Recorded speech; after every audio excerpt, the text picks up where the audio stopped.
O livro de Urântia, documento 3.2. O poder infinito de Deus. Todos os universos sabem que o Senhor, Deus onipotente, reina. Os assuntos deste e de outros mundos são divinamente supervisionados. Ele atua, segundo a sua vontade, no exército dos céus e entre os habitantes da terra.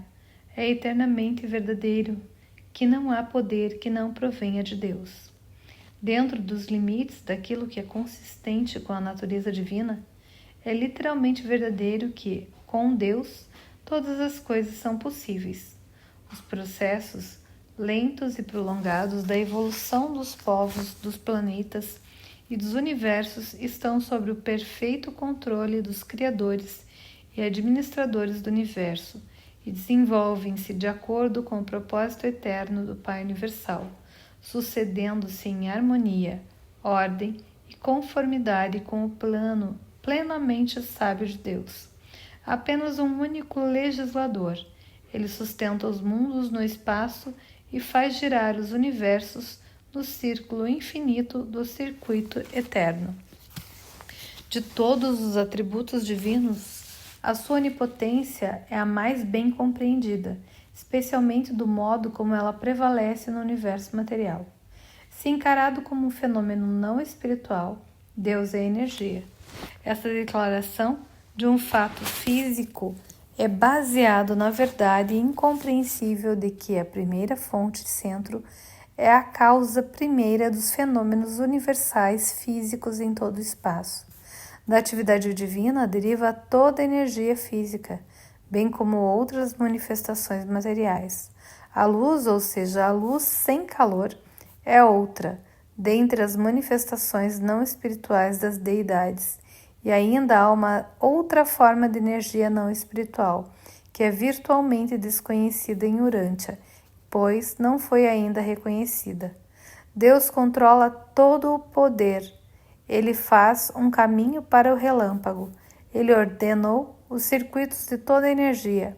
Ele decretou a hora e o modo de manifestação de todas as formas de energia e matéria. E todas essas coisas são mantidas para sempre sob seu eterno comando, sob o controle gravitacional centrado no paraíso inferior. A luz e a energia de Deus eterno assim giram para sempre em torno do seu circuito majestoso, em uma procissão sem fim, mas ordenada, das hostes estelares que compõem o universo dos universos. Toda a criação circunvoluciona eternamente ao redor do centro da personalidade, paraíso de todas as coisas e seres. A onipotência do Pai refere-se ao domínio onipresente no nível absoluto, no qual as três energias, a material, a mental e a espiritual, estão em proximidade indistinta dele, a fonte de todas as coisas. A mente da criatura, não sendo nem monota do paraíso, nem espírito do paraíso, não é diretamente sensível ao Pai Universal. Deus ajusta-se com a mente da imperfeição e com os mortais de Urântia. Ele o faz por meio dos ajustadores do pensamento. O Pai Universal não é uma força transitória, nem um poder que muda, nem uma energia que flutua. O poder e a sabedoria do Pai são totalmente adequados para arcar com toda e qualquer exigência do universo. À medida que surge, as emergências da experiência humana foram todas previstas por ele, e desse modo, ele não reage aos assuntos do universo de uma forma isolada, mas sim de acordo com os ditames da sabedoria eterna e em consonância com os mandados do juízo infinito. A despeito das aparências, o poder de Deus não funciona no universo como uma força cega. Situações surgem nas quais parece que medidas de emergência foram tomadas, que leis naturais foram suspensas, que desajustes se fizeram reconhecer e que um esforço está sendo feito para endireitar a situação, mas não é esse o caso. Tais conceitos de Deus têm a sua vontade, têm a sua origem no alcance limitado do vosso ponto de vista, na finitude da vossa compreensão e na abrangência limitada do vosso exame. Essa má compreensão de Deus se deve à ignorância profunda que tendes em relação a tudo o que concerne a existência de leis mais elevadas nos reinos, à magnitude do caráter do Pai, à infinitude dos seus atributos e ao exercício da sua livre vontade. As criaturas planetárias, que são resididas pelo Espírito de Deus, amplamente espalhadas por vários locais nos universos do espaço, são quase infinitas em números e ordem. Os seus intelectos são tão diversos, as suas mentes tão limitadas e por vezes tão grosseiras, a sua visão é tão reduzida e localizada que é quase impossível formular generalizações de leis que exprimam de um modo adequado os atributos infinitos do Pai e que ao mesmo tempo sejam compreensíveis em qualquer grau por tais inteligências criadas. Por conseguinte, muitos dos atos do Criador Todo-Poderoso parecem ser arbitrários, isolados e, não raro, até desalmados e cruéis para vós, criaturas.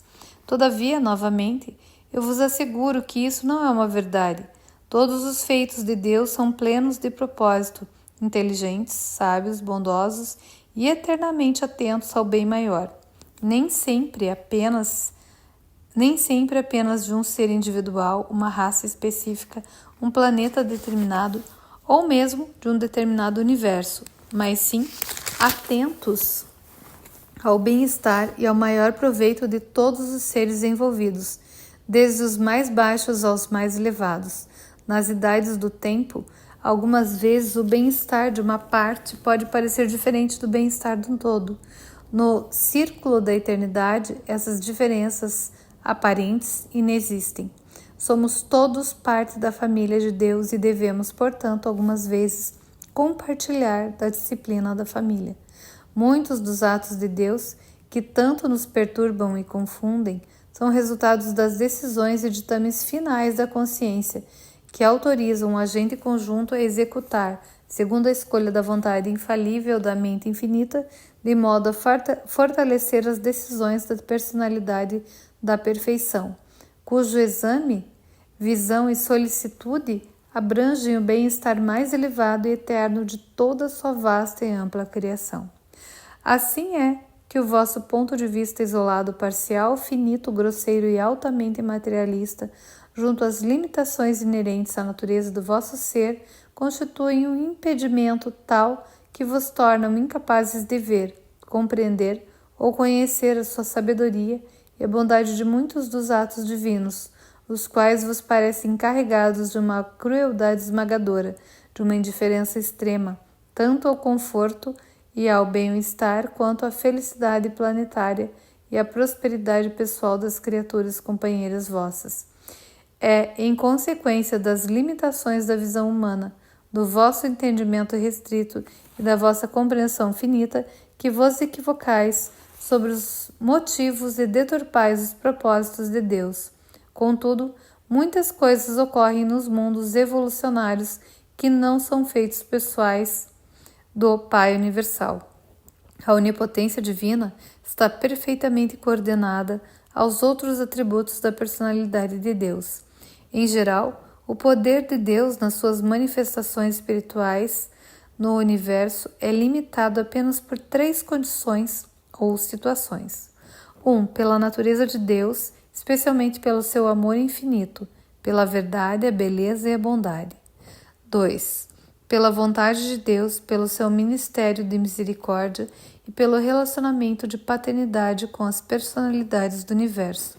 E 3. Pela lei de Deus, pela retidão e justiça da Trindade eterna do paraíso. Deus é ilimitado em poder, divino em natureza, final em vontade, infinito em atributos, eterno em sabedoria e absoluto em realidade, mas todas essas características do Pai Universal estão unificadas na Deidade e universalmente expressadas na Trindade do Paraíso e nos Filhos Divinos da Trindade. Por outro lado, fora do Paraíso e do Universo Central de Avona, tudo o que pertence a Deus é limitado pela presença evolucionária do Supremo, condicionado pela presença eventiva do Último e coordenada pelos 3 absolutos existenciais, o absoluto da deidade, o absoluto universal e o absoluto inqualificável. E a presença de Deus está limitada desse modo porque essa é a vontade de Deus.